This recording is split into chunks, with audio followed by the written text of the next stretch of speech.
Paul Schaefer, News Center 4.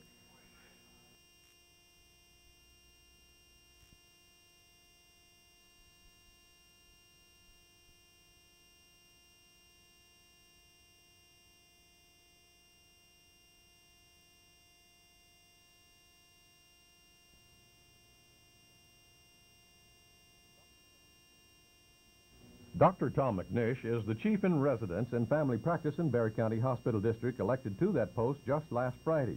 March is a special month for Dr. McNish. 7 years ago, on March the 4th, he was released by the North Vietnamese after being held prisoner of war for 6 years. When he returned home, the Air Force sent him to medical school. After completing his residency, he expects to be assigned to Brooks Air Force Base. Looking back on his prisoner of war experience, he told me he tries to think of the positive side, realizing that without his ordeal, he may not be doing what he is doing today, working as a physician. But there are regrets. I don't regret what I did. I regret that it wasn't utilized in a better way so that we could have got something out of our effort in Vietnam.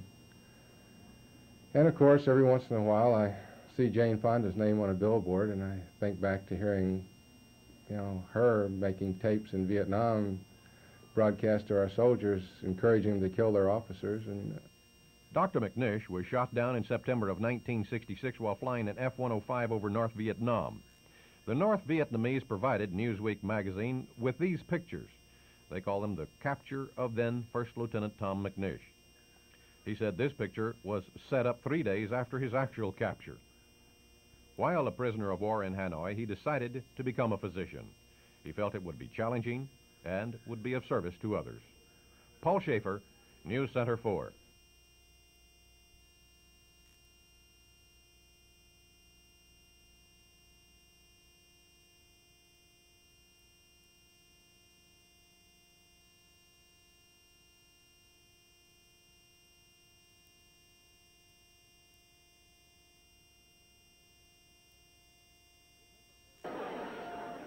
Remember Mary Ann of Gilligan's Island? She's in town today. Or Dawn Wells is, who played Mary Ann on the series. She's in San Antonio to play the female lead in Neil Simon's play Chapter 2. It was put on at the Theater of the Performing Arts tonight. Do a lot of people still talk to you about Gilligan Island when you go across the country? It's incredible. It is the highest rated show in the history of syndication next to I Love Lucy. It's been on the air for 15 years. I have never been in a city that it isn't playing. And it's always when I look my worst. They always say, "Are you Mary Ann?" Yeah, a lot. Does it flatter you that people remember you for that role? Yes. Or would you rather be remembered for other roles? No, because I have a very warm, wonderful feeling about the show. I love the people I worked with. I adored the producers. It was a fabulous experience for me. It provided an identity for me that has kept me working, doing other things, but at least because of the name value, it helps, it helps a great deal. I have no criticism of it at all. The critics, of course, have bad rapped us for a long time, but the public has loved it. You get a lot of fan mail? A lot. My fan club president, I have a fan club president who's a Texan, as a matter of fact, out of Houston. And he told me that I have the second highest number of members of a fan club in the United States. Is there? I think there's a new crop of kids, of course. With all the reruns, everybody under 12 has never seen the original show. Look for Dawn or Mary Ann in Gilligan's Island each afternoon on TV4 at 4:30. Paul Schaefer, News Center 4.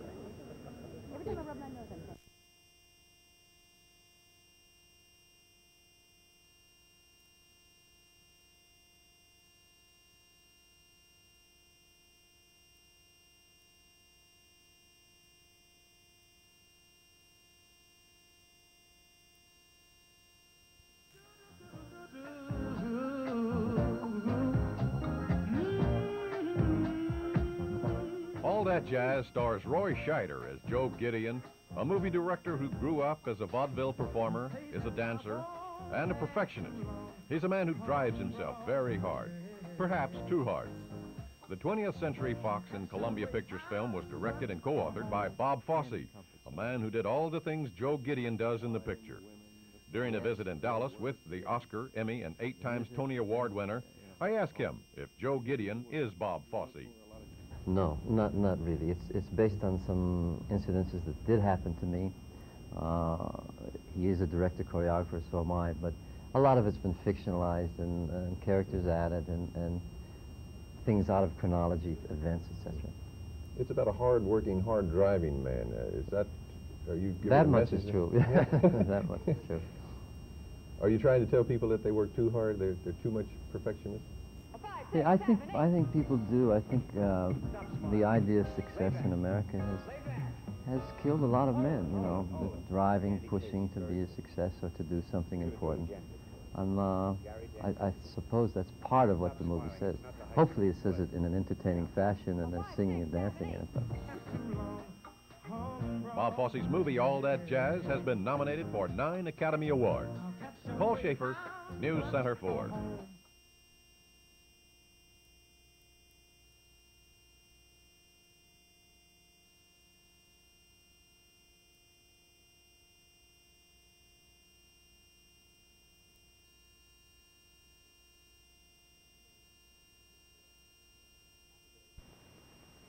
You know, Happy Days is probably... Each weekday afternoon on Channel 4, Ron Howard is featured as Richie Cunningham on Happy Days. Ron has been acting in movies and on TV just about all of his life. And he's gone into writing, producing, and directing.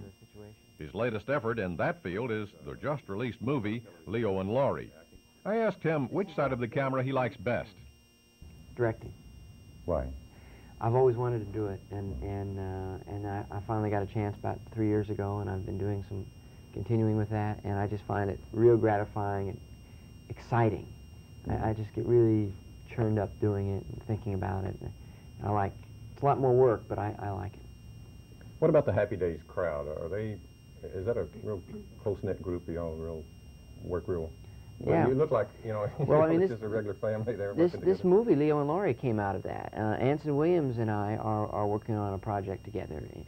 Henry Winkler and I talk about it all the time, and Tom Bosley is always trying to get Donnie to go out and do a play with him, and Marion Ross is doing a play in 2 weeks in San Diego, and we're all going to take the train, 200 miles to San Diego to see her, and and we play softball together and things like that, and it's been a real good job for 7 years. Ron Howard, movie TV star, producer, director, and writer. Paul Schaefer, News Center 4.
This man is either full of hot air or he has come up with a product that can fill people with confidence and success.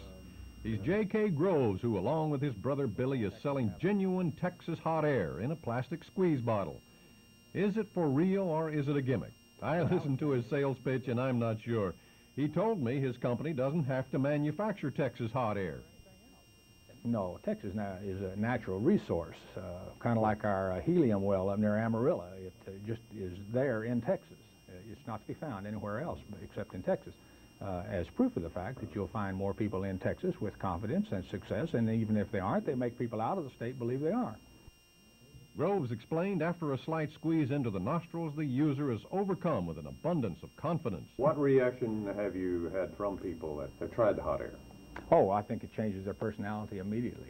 Is it possible to overdose?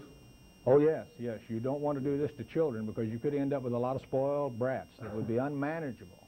A bottle sells for $4.99 and comes complete with an instruction booklet and some advice. For example, do not whiff hot air while attending an auction, before writing your will, or while in the Army. Once a user has breathed hot air and become a believer, for $4.99 the company will issue a born-again Texan birth certificate, signed by William P. Cement, governor of nothing. Paul Schaefer reporting for NBC News.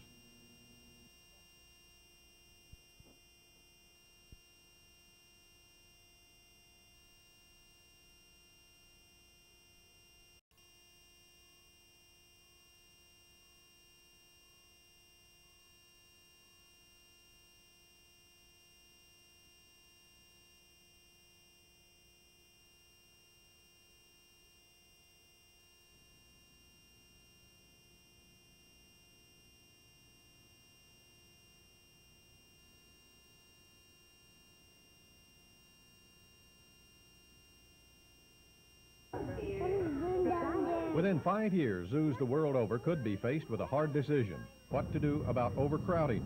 No one wants to consider the chilling solution that killing off exotic animals could solve the present population explosion. San Antonio Zoo Director Louis DeSabato is also the president of the American Association of Zoological Parks and Aquariums. He said that organization is studying possibilities to solve the overpopulation problem. Such as the storage of certain species in captive propagation centers, that may be perhaps private ranches where we could store numbers up to about 100 or 150 animals of various species, and we are developing presently some species survival plans to do just that. Zoos already practice birth control measures. At 5 cubs per litter, a female lion could produce 10 cubs in 1 year. DeSabato said relocating predators such as lions and tigers in areas like private ranches is a bigger problem because no one wants them in their backyard. He said exotic animals are, in some cases, being returned to their home countries. We would have to be assured that the animal would be put into a protected area or reserve where they can reproduce naturally. DeSabato feels that knowing the problem exists now is half the battle, and planning ahead now